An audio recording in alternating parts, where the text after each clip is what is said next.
Hi friends, welcome to Shri family media. இன்றைக்கி நம்ம சேனலில் ஒரு மினி விளாக் பார்க்கலாம் வாங்க. பார்த்தீங்கன்னா மழை தூறல் போட்டுட்ருக்கு, அதனால தான் வாசலில் பார்த்தீங்கன்னா சின்னதாக ஸ்டார் கோலம் மட்டும் போட்டுட்டு பார்த்தீங்கன்னா மார்னிங் வந்து எங்கள் வீட்டுக்காரும் பார்த்தீங்கன்னா ஃப்ரெஷ் ஆகிட்டு வந்து நானும் அவரும் டீ போட்டோம். இஞ்சி டீ மழைக்கு நல்லாயிருக்கும்னு சொல்லிட்டு இஞ்சி டீ போட்டு நானும் குடிச்சிட்டு பசங்களுக்கும் ஆளுக்கு கொஞ்சம் ஏன்னா கோல்டாக இருக்குன்னு சொல்லிவிட்டு அவங்களுக்கு கொடுத்துட்டு அடுத்து பார்த்தீங்கன்னா இந்த பக்கம் நான் வந்து சாம்பார் வச்சுருக்கேன். அதுக்கு அடுத்து வந்து இட்லி ஊற்ற போகிறேன் டிஃபனுக்கு. இது பார்த்திங்கன்னா இஞ்சி பார்த்திங்கன்னா நிறையவே போட்டிருந்தேன், டீ வடிகட்டந்து அதுதான் காமிக்கிறேன் உங்ககிட்ட. அதுக்கப்புறம் பார்த்திங்கன்னா இந்த பக்கம் வந்து கீரை வந்து அரைக்கீரை வந்து புளி போட்டு கடையலான்னு சொல்லிட்டு வேக வச்சு வச்சுருக்கேன். குட்டி குட்டியாக வந்து உருளைக்கிழங்கு நறுக்கி வச்சுருக்கேன். அது பார்த்திங்கன்னா ஃப்ரை பண்ணுறதுக்காக. சாதம் வந்து ஒயிட் ரைஸ் வடிச்சாச்சு. இந்த பக்கம் எங்கள் வீட்டுக்காரர் வந்து பாத்திரமும் கழுவி வச்சுட்டாரு, அவர் வேலை முடிஞ்சிடுச்சு. நானும் பார்த்திங்கன்னா இங்கே அவ்வளோதான், ஆல்மோஸ்ட் வந்து லஞ்சுமே ரெடி ஆகிடுச்சு. உருளைக்கிழங்கு ஃப்ரை பண்ணியாச்சு. கீரை வந்து நான் சட்டியில் தான் கடையிறேன், ஏன்னா எங்கள் வீட்டுக்காருக்கு ரொம்ப பிடிக்கும் மிக்சியில் போடுறதை விட, அதனால தான் அது டேஸ்ட்டுமே நல்லாயிருக்கும்.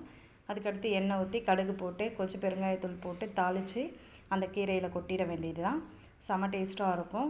எல்லோரும் டிஃபனும் சாப்பிட்டுட்டு லஞ்ச் எல்லாம் பேக் பண்ணிக்கிட்டு அவருமே லஞ்ச் பேக் பண்ணிவிட்டு அவர் வந்து 3 பேருமே வந்து கிளம்பிட்டாங்க. இது பார்த்திங்கன்னா பாப்பா வந்து ஷூவில் வந்து அந்த உள்ளே இருக்கிற அந்த பேடை வந்து இதிலேருந்து இதில் மாற்றி தொலைச்சிட்டாங்க ஒன்று, அதனால் மாற்றி மாற்றி எடுத்து வச்சுட்டு கிளம்பிகிட்ருக்காங்க.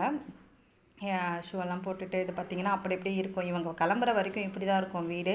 சாப்பிட்டதெல்லாம் அப்படியே பேக் பண்ணதெல்லாம் அப்படியே வச்சுட்டு அவங்க ரெடி ஆகிட்டு போனதுக்கப்புறம் தான் நான் பார்த்திங்கன்னா க்ளீனிங் ஒர்க் எல்லாம் வந்து பண்ணுவேன். அதுக்கு பாப்பாங்க பார்த்திங்கன்னா ரொம்ப டைம் ஆகிடுச்சு. ஜஸ்ட்டு ஒரு 5 மினிட்ஸ் தான் இருக்குது ஸ்கூலுக்கு போகிறதுக்கு. அதுலேயும் பார்த்துங்க முத்தா கிளம்பும் போது எப்போவுமே பாப்பா வந்து இந்த பழக்கம் இருக்குது. அதனால் அது மாதிரி எப்போவுமே எனக்கு பாய் சொல்லிட்டு கிஸ் பண்ணாமல் எவ்வளோ அவசரமாக இருந்தாலும் போக மாட்டாங்க. இப்போ பார்த்தீங்கன்னா அந்த ஸ்டாப்லர் பின்னை போட்டு ஐடி கார்டு என்ன தான் கொடுக்குறாங்கன்னு தெரியல, பிஞ்சிடுது. அதை வந்து ஸ்டாப்லர் போட்டு அடித்து தான் போட்டுட்டு போகிறாங்க 2 பேருமே. அதை நான்லாம் எடுத்து வைக்கணும்னு சொல்லிவிட்டு அங்கேயே வச்சுட்டு கிளம்பிட்டா. ஏன்னா ரொம்ப டைம் ஆகிடுச்சு. இன்றைக்கி மழை வர்றதால எங்களுக்கு வந்து டைமிங்கே தெரியாமல் பொறுமையாக கிளம்பிட்டு இருந்தாங்க பிள்ளைங்க. அவ்வளோதாங்க ஃப்ரெண்ட்ஸ். 3 பேரும் ஆஃபீஸ் போகிறவங்க கிளம்பிட்டாங்க, ஸ்கூல் போகிறவங்க கிளம்பிட்டாங்க. நான் இதுக்கப்புறம் என்னுடைய வேலையை பார்க்க வேண்டியதான். ஓகே, தேங்க்ஸ் ஃபார் வாட்சிங். நெக்ஸ்ட் வீடியோவில் மீட் பண்ணலாம். பாய்.